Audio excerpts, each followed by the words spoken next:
ole kan ti thin hang zin hala hian kalila reset all tools kan ti don ka tutorial re chon ti kan karam ti thin ta a thaber chu pen tool ania amai ro chu pen tool mang thiam lo tan hemi object selection tool hi kan mang me nga chon hala hian lasso hi kan mang nga chon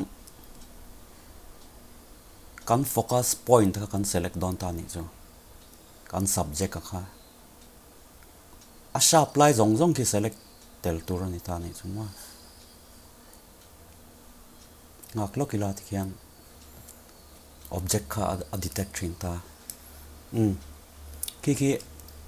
a select thave na chungin a diklo lai om ven wal ta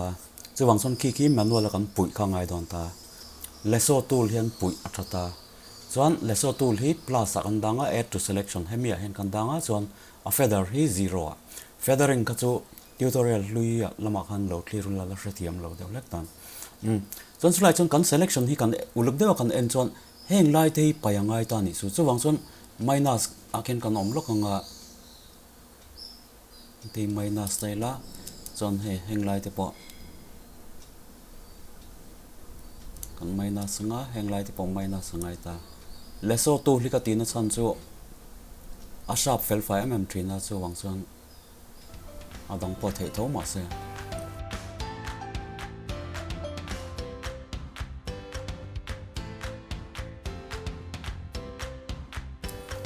chuan belangai huna i belanga payangai huna kan paizel don ta ni chu heng lai te po payangai ta tin plus ai om lai hian all ti me chuan ngaina sa ron chang ze wanga chu thei bok ta ki minus ngai ya en te po minus ngai ta belle payani me en te po belangai ta plus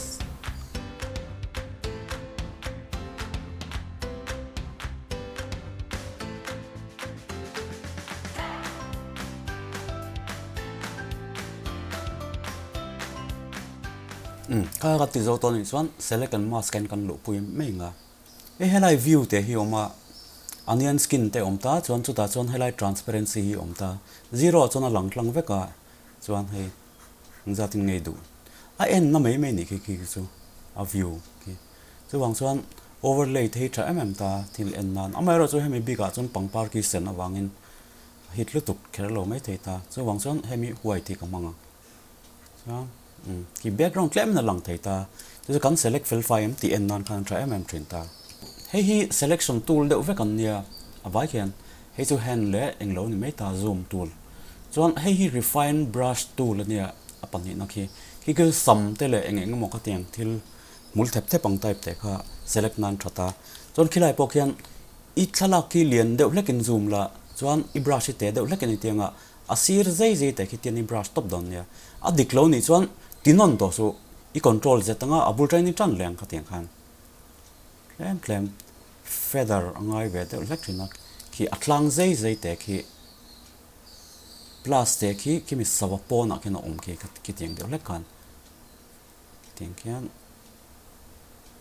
soile soi no thla zeu la voi khata tam deu ti lo a thata ni chu tiang khan chuan kam ti sual pal ni chuan control z ti le dei la chuan tinon le ro chuan hei hi film core over langai hran lowa san chu kan outline te khi kan la modify le thei tho ta ni chu layer ma sa tani chuan lai te po chuan adot le brush te ki bel le paina ni le meta selection tool kan ti to kha chuwang chuan helai deuh lek te chu belangai ti ni chuan plus hai ni kal me nga chuan brush te ro te ni siam ngai bracket key left le right kha ki tiani bel thei ta i du chuan brush te ro te ki lai in zom lo lai te ki cái đó là kiện chọn refine brush in helai te kan refine le lo sang lai feather lai te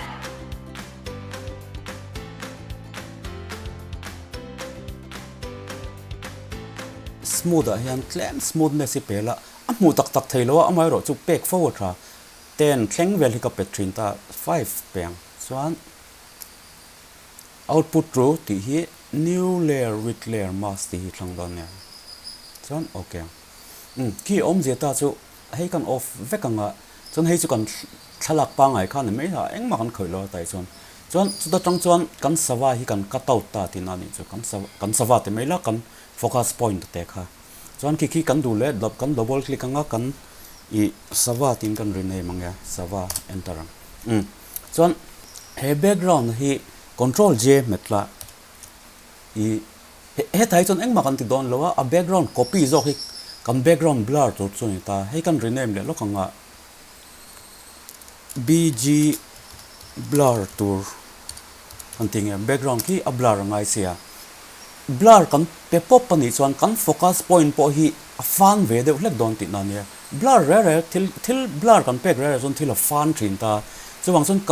kan subject a po ya fan tel ve vek don ti na ni chu wang chon chu oi lo thin ta kan anti long cheunga anti na ka sawa hi off lokang background blur tu pe hi filter a kalila blur a gaussian blur ki sawa te ki hei on le lokang ki uluk de wei en chuan oi lo na lai ta chu hi kan pangpar te po ki a background a tekin a ron sen ve vet te ki a blur ve a pher ve ti na ni chu chuan kan sawa po ki a ron dum re ta ki oi lo thin ta chu tam takina kam ti sol phone ni thin ta a edit chop ti kha a chiang thin ta khatia ti lo khan tun tum ve thunga chuan i kan background hi control j le lokila hey blur tur ani kha bg blur tur tuna ve thung chuan khatia hey blur pe pop ni lovin hey hi select la heta hen omla chuan i control key ka metla chuan khila i sawa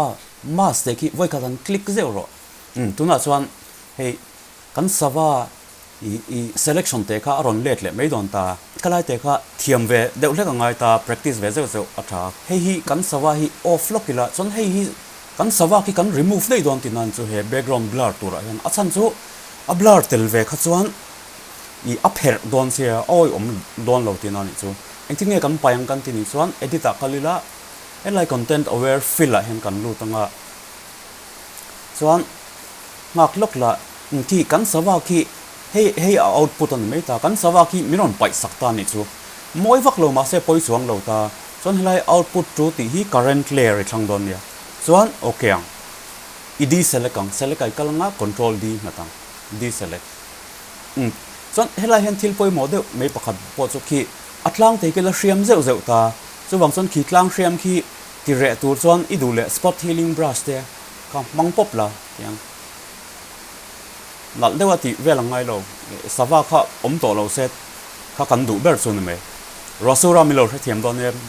kamai man thalo de lek mai thei ti khan kan sawa chu re ti sun me ta ngatinge kan uluk vak lo ka ti ni chuan a blur vek don tho ta chuan kan background blur to so blur kan sawa ero choki alangai reng tho ta ni chu mo chuan hei hi right click la convert to smart object ka kan thla kang filter a kan kalanga blur a gaussian blur engzan nge blur idu za ti pe thei ta ti sol tak om lo nakina la thak le vek thei tho ta hedi chen vel ta se okay la chuan kan sawa hi tuna chuan on tai la hi ni mei don ta ni chu ki pangpar te po ki asen rem a bulvel akin om tom ni lo ta ki ang thin ta ni chu mo chuan thil pakhat le poim mo deuh chu tam takena kan ti sol fo chu hey kan background ni ian chuan amam a smooth tra tam bol ei pom lo ta amai ro chu kan subject ki kan en ve thung chuan ki noise om thin ta ni chu wang chuan ki khit lai a poken hriat a ol sam le ta edit chapani ti kha wang chuan kan thil ti blur a po ki digital la kan ni chuan a noise level hi khoya point ain ang vek thin ta ni chu wang chuan kan background blur a hen kan kalanga hemia hen kan omanga chuan filter a kan kalanga noise add noise te hen kan kalanga chulai te chuan monochromatic ki mangla chuan gaussian poi tha ta uniform poi chuang lo ta chuan khilai te kin exact nge mamo hemi n mil chung hen ti don ya i hi before ni ta ki mampur ta oi lo ta kan sawai ro chu helai te po so a bol si ta chu wang chuan kimi bol mil de lek tur kian khilai kin noise kan da lu ve ngai tin an ni chu entiran true te ki a fel 5 yo mai the du le 1 0.7 vel kan te chin king vel te ki a thavia mai thei ta ki tuna chon oi om to ta ni chu heta point noise om ta poken noise om ta khami a noise level la tang khan an sik thin ta ni chu mi thiam ta chuan edit i manipulate ani nge ni lo ti lai te kha kha ni deuh mai ta chuan thil pakhat en le ngai ta chu kan sawa hi a fel fai che em ti kha so lai te po so kan en chon ala var pheu ta so ala lem deuh hlek ta chu wang chuan helai mask sawa mask ka hian ni omanga chuan brush kan langa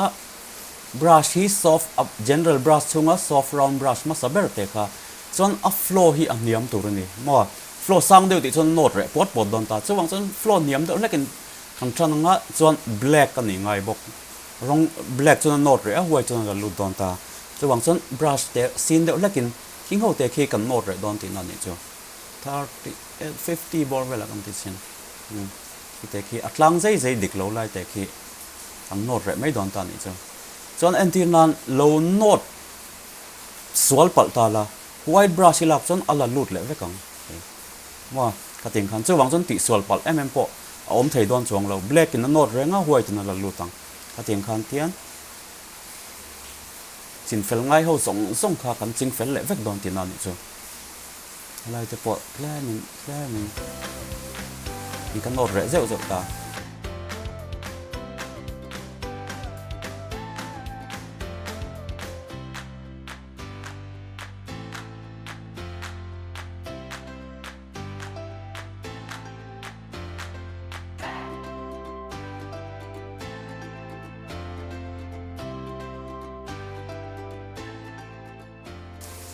kha kal phung chun de mai chu om je ta chu repeat le lok la hei off la hei chu thalak pa ngai khan mai ta chon adok le chuan a sawat so te kan thur chuak nal ta background kha kan control je a copy kan siama chon chu ta chon gaussian blur kan pe a chon noise lem kan pe bok tin ani chu chon chu mi ma chon hriat ngai ta chu he sawat te ka select phota chu mi zo no re ve ka ngai kha I not re lo blur pe pop ani ve ka chuan I sawa le I subject te khi an fan don ta kha oi om lo thin ta tuna po hian ka background blur ki ka duan an nawak lo amon na deuh lek itini chon gaussian blur te hi I double click zewanga chon sulai te chon hei hi lo langa khi ai blur na sign I du pon ki an meita chon blur na sawak lo ti pon I du hunai le thak thei don tin an chu before le after